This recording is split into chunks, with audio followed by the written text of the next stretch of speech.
ரஜினிகாந்த் அவர்கள் ஸ்ரீலங்காவுக்கு ஏப்ரல் மாதம் போய் அங்கே லைக்கா நிறுவனம் கட்டியிருக்கிற ஒரு 150 வீடுகளை அங்கே இருக்கிற புலம்பெயர்ந்த தமிழர்களுக்கு கொடுக்குற ஒரு விழாவில் கலந்துக்க போகிறார். இது நமக்கு கிடைச்ச ஒரு செய்தி. இந்த ஒரு இன்விடேஷனை லைக்கா நிறுவனம் ரஜினிகாந்த் கிட்ட வச்ச உடனே கண்டிப்பாக நான் கலந்துக்கிறேங்க, ரொம்ப சந்தோஷமான விஷயம், மக்களுக்கு நல்ல செய்கிறது தானே, நான் வர்றேன் அப்படின்னு சொல்லி ரஜினிகாந்த் அவர்களும் ஒத்துக்கிட்டாங்க. ஆனால் அதுக்கப்புறம் எழுந்திருக்கிற கேள்விகள், அதுக்கப்புறம் வந்திருக்கிற எதிர்ப்புகள் அதெல்லாம் பயங்கரமாக இருந்ததன் காரணமாக தற்போதைக்கு ரஜினிகாந்தோட அந்த ஒரு இலங்கை பயணம் இருக்கு இல்லையா, அது ரத்தாகி இருக்கு. அதுதாங்க முதல் விஷயம். ஃபர்ஸ்ட் யார் யார் என்னென்ன விஷயங்கள் சொன்னாங்க. முதல்ல இதை பத்தி கருத்து தெரிவிச்சதுன்னு சொல்லி பார்த்தீங்கன்னா, விடுதலை சிறுத்தைகள் கட்சியோட தொல் திருமாவளவன் அவர்கள் என்ன சொன்னாருன்னு சொல்லி பார்த்தீங்கன்னா, இன அரசியல்ல ரஜினிகாந்த் அவர்கள் சிக்கிக்க கூடாது, அவர் இலங்கைக்கு போகக்கூடாது அப்படின்னு சொல்லியிருந்தார். அதுக்கு அடுத்தபடியா மருத்துவர் ராமதாஸ் அவர்கள் என்ன சொல்லியிருந்தார் அப்படின்னா, இலங்கை ரஜினிகாந்தை இந்த மாதிரியான விஷயங்களுக்கு கலந்துக்க வச்சுக்கிறது மூலமா தமிழர்களுக்கு இலங்கை மேல இருக்கிற கோவத்தை தனிச்சுக்க பாக்குது. இந்த ஒரு விஷயத்துக்கு ரஜினிகாந்த் அவர்கள் இடம் கொடுக்க கூடாது அப்படின்னு சொல்லியிருந்தார். அதுக்கப்புறமா பொன் ராதாகிருஷ்ணன் அவர்கள், பாஜக கட்சியோட எம்பி இருக்கார் இல்லையா, அவர் என்ன சொல்லியிருந்தார், ஒரு நிகழ்ச்சியில பேசும்போது அவர் என்ன சொல்லியிருந்தார் அப்படின்னா, நல்ல விஷயம் தானே, ரஜினிகாந்த் அவர்கள் மக்களுக்காக அங்க போறாரு, அவங்களுக்கு வீடு கொடுக்க போறாரு, இதுல என்ன கெடுதல் வந்துட போகுது, அவர் போறதுல ஒன்றும் பிரச்சனையே இல்லைன்னு சொல்லி அவர் ஒரு பக்கம் தன்னோட கருத்தை சொல்லியிருந்தார்.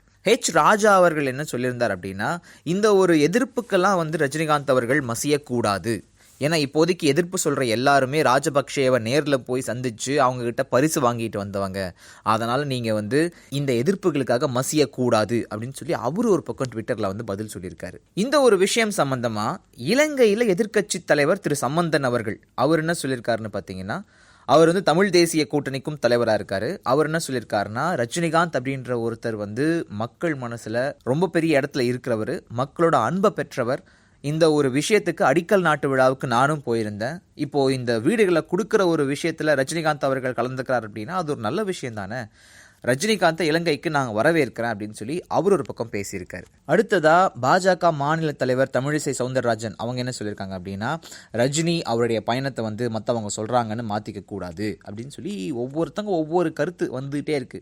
இந்த சூழ்நிலையில ரஜினி என்ன சொல்லியிருக்கார், ரொம்ப சிம்பிளாக ஐயா நான் இந்த பயணத்தை கேன்சல் பண்ணிட்டேன், ஆனால் எனக்கும் சில விஷயங்கள் இருக்குது, அதை நான் உங்ககிட்ட சொல்லணும், கொஞ்சம் கேட்டுக்கோங்க.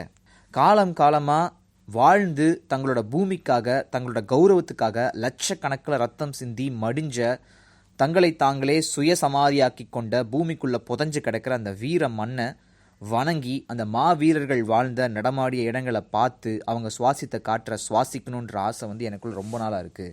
தமிழ் மக்களை பார்க்கணும், மனசு விட்டு பேசணுன்ற ரொம்ப ஆவலாக இருந்தேன். இலங்கை அதிபர் சிறிசேனா அவர்களை சந்தித்து மீனவர் பிரச்சனைக்கு தீர்வு காண நீங்கள் நடவடிக்கை எடுக்கணும்னு சொல்லி கோரிக்கை வைக்கலான்னு சொல்லி யோசிச்சுட்டு இருந்தேன்.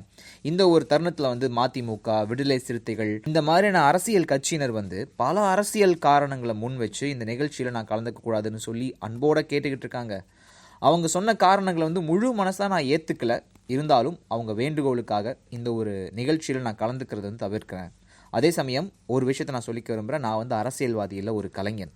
திருமாவளவன் சொன்னது மாதிரி மக்களை மகிழ்விக்கிறது தான் என்னோட கடமை. நீ வர்ற காலங்களில் இலங்கை போய் அங்கே வாழ்கிற தமிழ் மக்களை சந்தித்து அவங்கள மகிழ்விச்சு அந்த புனித போர் நடந்த பூமியை பார்க்குற ஒரு பாக்கியம் எனக்கு கிடைக்கும் அப்படின்னா தயவு செஞ்சு அதை அரசியலாக்கி என்னை போக விடாமல் தடுத்துறாதீங்கன்னு அன்போடும் உரிமையோடும் கேட்டுக்கிறேன்னு சொல்லி ரஜினிகாந்த் அவர்கள் பதில் கொடுத்துருக்காரு.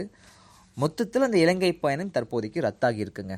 அதுவும் ரஜினிகாந்த் அவர்களோட முழு சம்மதம் இல்லாவிட்டாலும் பரவாயில்லன்னு சொல்லி ரத்து பண்ணியிருக்காருங்க. தொப்பி போட்டவங்கெல்லாம் எம்ஜிஆர் ஆகிட முடியாது, அரசியலுக்கு வரவங்கெல்லாம் கருப்பு எம்ஜிஆர், சேபி எம்ஜிஆர், மஞ்சள் எம்ஜிஆர்ம்பாங்களே, ஒரே ஒரு எம்ஜிஆர் தான். அந்த எம்ஜிஆர் கரப்ஷனில் மாட்டிக்காத, கரப்ஷன் இல்லாத ஒரு நல்ல எம்ஜிஆர்.